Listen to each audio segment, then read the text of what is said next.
चलते हैं, what is immunity, ठीक है, हमारा क्लियर था।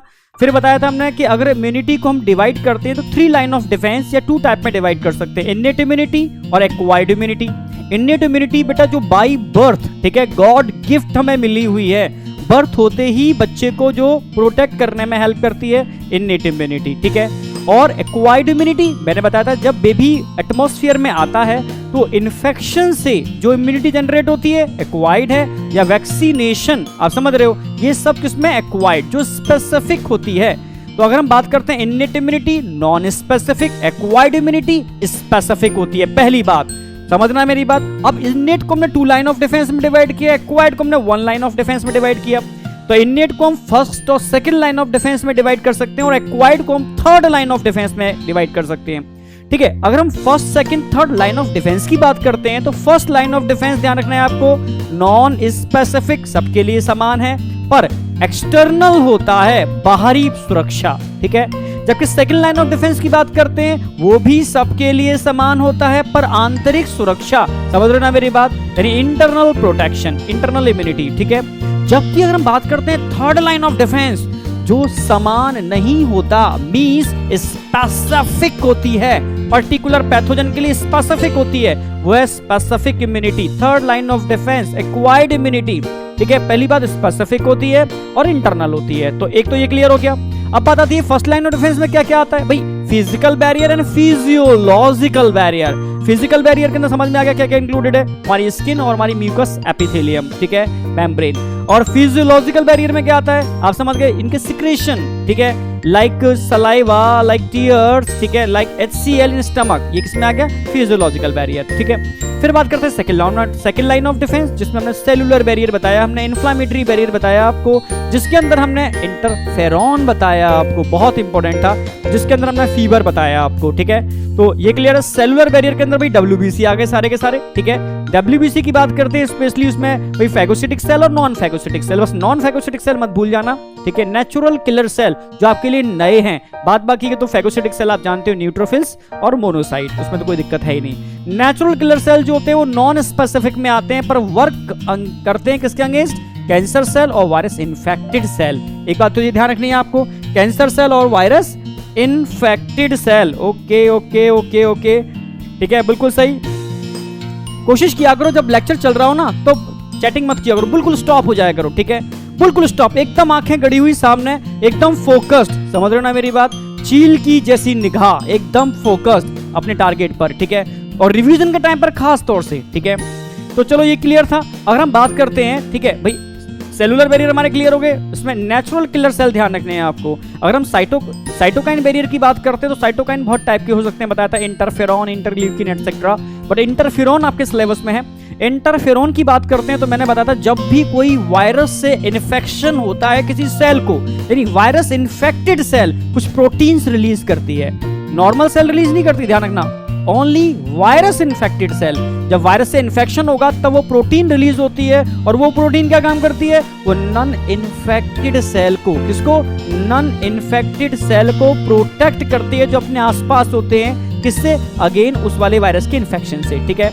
तो खुद तो जा रही है, जाते जाते वो अपने आसपास की सेल को बचाते हुए जाती है, ठीक है, जिससे कि वायरस उसके बाद दूसरे में एंटर करेगा तो उसमें वो अपना एम्प्लीफिकेशन कह सकते हो, रेप्लिकेशन करे, पर वो मेन चीज है अपना प्रोटीन सिंथेसिस नहीं कर पाएगा, बिना प्रोटीन के वायरस का कोई अस्तित्व नहीं है, ठीक है। चलो ये क्लियर था बिल्कुल। इस तरीके से हमने बताया कि वो नॉर्मल बॉडी के सेल को प्रोटेक्ट कर लेते, पूरी मैकेनिज्म बताई थी मैंने आपको, वो पॉइंट बताए थे कि एक्चुअल में अब आप ध्यान दोगे कि जब भी वायरस इन्फेक्शन होगा डॉक्टर आपको क्या मेडिसिन लिख रहा है, आपको डॉक्टर एक भी एंटीवायरल नहीं लिखेगा, क्योंकि एंटीवायरल होते ही नहीं है, वायरस को किल करने की कोई दवा होती ही नहीं है, आपको सारे के सारे सिम्टम लिखे जाएंगे, ठीक है। और समझदार डॉक्टर होगा वो आपको कह देगा कि वायरस की कोई दवा नहीं होती, आपको कोल्ड हो रहा है इसलिए कोल्ड की दवा दे रहे हैं, आपको पेन हो रहा है इसलिए हेडेक की, समझ रहे हो, पेन किलर दे रहे हैं आपको, ठीक है, आपको समझ रहे हो ना, जो भी चीजें सिम्टम आ रहे हैं उसकी हम मेडिसिन दे रहे हैं। एक्चुअल में वायरस की कोई मेडिसिन नहीं होती, वायरस तो ऑटोमेटिकली आपकी बॉडी, समझ रहे हो, रिकवर करेगी, एक पर्टिकुलर साइकिल है, साइकिल का अपने आप सही हो जाएगा, चाहे वो कोल्ड का इन्फेक्शन हो, कोई भी इन्फेक्शन हो, ऑटोमेटिकली, ठीक है। मतलब कितने भी वायरस के इन्फेक्शन आप दिमाग लगा लेना, वायरस के इन्फेक्शन के केस में एक यही स्ट्रेटेजी फॉलो होती है।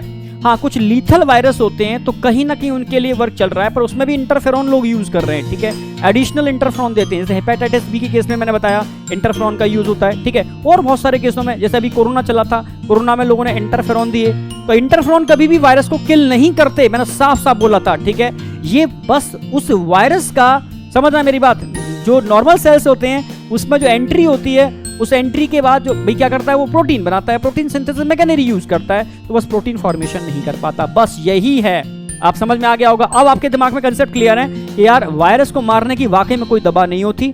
इतने सारे वायरस इन्फेक्शन कभी आपकी लाइफ में हुए होंगे, आपको सब समझ में आ जाएगा यार एक भी इसमें वायरस को मारने की दवा नहीं थी। सब वो दवाएं थी, वो मेडिसिन थी बेटा, जो आपके उससे रिलेटेड इन्फेक्शंस हो रहे थे, ठीक है, जो सिम्टम्स आ रहे थे उसकी मेडिसिन थी। अब दिमाग में कभी कंफ्यूज नहीं हो गए आप, ठीक है, भूत वाला कंसेप्ट तो क्लियर रहेगा ही हमेशा, ठीक है।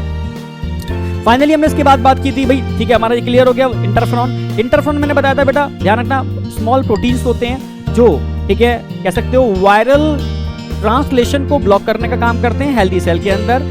ये स्पीसीज स्पेसिफिक, ध्यान रखना, स्पीसीज स्पेसिफिक होते हैं पर वायरस स्पेसिफिक नहीं होते, तभी इसको इन्नेट इम्यूनिटी में इंक्लूड किया गया है। अगर ये वायरस स्पेसिफिक होते तो उसको इन्नेट में नहीं, एक्वायर्ड में हम इसको इंक्लूड करते। चलो ये वाली बात एकदम क्लियर थी, कोई डाउट नहीं है। फीवर समझ में आ गया था, फीवर में कुछ नहीं है, पायरोजन वाला कंसेप्ट है, और इन्फ्लामेशन भी कुछ नहीं है, ठीक है, इन्फ्लामेटरी रिस्पॉन्स के लिए हिस्टामाइन होता है, पता ही है आपको, ठीक है, और सेलुलर वेरी हमने आपको बताई दी है। अब फाइनली हम बात करते हैं एक्वायर्ड। तो एक्वायर्ड इम्यूनिटी की अगर हम बात करते हैं तो एक्वायर्ड इम्यूनिटी के ना सबसे पहले सबसे इंपॉर्टेंट बात बताई थी हमने, थर्ड लाइन ऑफ डिफेंस है, दोनों बताई दी आपको, ठीक है, स्पेसिफिक होता है, ये भी हमने बता दिया आपको, और फॉर प्रॉपर्टी भी बताए थे हमने इसको, जो स्पेसिफिक होती है भाई, स्पेसिफिक है इसलिए डाइवर्सिटी इसमें बहुत ज्यादा होती है, ठीक है, ये भी क्लियर था भाई, डाइवर्सिटी ज्यादा क्यों होती है, ठीक है, क्योंकि स्पेसिफिक है, ठीक है, इसलिए डाइवर्सिटी इसके अंदर बहुत ज्यादा होती है, ठीक है।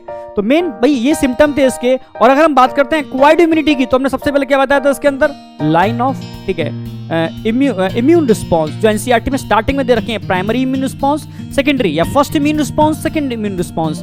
तो अब इम्यून रिस्पॉन्स में भी कोई दिक्कत नहीं आएगी, क्योंकि वैक्सीनेशन, ठीक है, आप सभी समझ रहे हो कि पहला वैक्सीन फिर दूसरा वैक्सीन, 2 ही डोज क्यों लगाए जा रहे हैं, पहले डोज के बाद प्रोटेक्शन क्यों नहीं है, सेकंड डोज के बाद गवर्नमेंट कहती है सेकंड डोज के 15 डेज बाद प्रोटेक्शन जनरेट होता है। तो सारी बातें अब एकदम क्रिस्टल क्लियर हो रही होंगी, सारी पिक्चर घूम रही होगी, क्यों ऐसा बोला अब समझ में आ गया होगा, क्योंकि सारा खेल इस इम्यून रिस्पॉन्स का है। जब पहला एंटीजन फर्स्ट टाइम बॉडी के संग एनकाउंटर होता है, उसका बॉडी उसको एनकाउंटर करती है फर्स्ट टाइम उस एंटीजन को या पैथोजन को, तब IgM mainly primary immune response के लिए आईजीएम रिस्पॉन्सिबल होते हैं, सेकेंडरी इम्यून रिस्पॉन्स के लिए आईजीजी। तो आईजीएम पहले बनते हैं, आईजीजी बहुत कम अमाउंट में बाद में बनते हैं, ठीक है, पर दोनों का ही फॉर्मेशन बहुत लो इंटेंसिटी से होता है प्राइमरी इम्यून रिस्पॉन्स, ठीक है। प्राइमरी इम्यून रिस्पॉन्स में डायरेक्टली लिम्फोसाइट का इन्वॉल्वमेंट होता है, जबकि सेकेंडरी इम्यून रिस्पॉन्स की बात करते हैं तो उसमें मेमोरी सेल का इन्वॉल्वमेंट होता है। ये मत भूल जाना, बहुत बेहतरीन बात बता रहा हूँ, मतलब वो गोल्डन लाइंस बता रहा हूँ जो पढ़ने के बाद भी कहीं ना कहीं बच्चे डाउट में रहते हैं।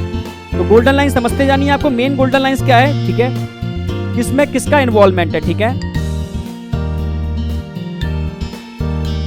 चलो ठीक है, एक बात तो समझ में आ गई किसमें किसका इन्वॉल्वमेंट है, कौन सी इम्यूनिटी मेमोरी बेस्ड है और कौन सी इम्यूनिटी डायरेक्ट लिम्फोसाइट बेस्ड है। तो इसमें एकदम क्लियर है फर्स्ट और सेकंड इम्यून रिस्पॉन्स, ठीक है। सेकंड इम्यून रिस्पॉन्स में बताया था सेम एंटीजन, ठीक है, जब सेकंड टाइम बॉडी के संग एनकाउंटर होता है, उसका बॉडी उसको एनकाउंटर करती है, बस तब मेमोरी सेल का इन्वॉल्वमेंट होगा। और मेमोरी सेल का जब इन्वॉल्वमेंट होगा तो समझ जाना क्या, क्योंकि मेमोरी सेल का इन्वॉल्वमेंट है तो क्विक फास्ट काम होगा, क्विक फास्ट रिस्पॉन्स आएगा इसका, और बूस्टिंग तरीके से आईजीजी का फॉर्मेशन होता है। तो IgG mainly secondary immune response के लिए रिस्पॉन्सिबल होते हैं और IgM mainly primary immune response के लिए रिस्पॉन्सिबल होते हैं। चलो एकदम क्लियर था। और बूस्टिंग तरीके से यानी बहुत कह सकते हो हाई इंटेंसिटी के साथ एंटीबॉडी का फॉर्मेशन होता है। तो यहां तक तो कोई डाउट होना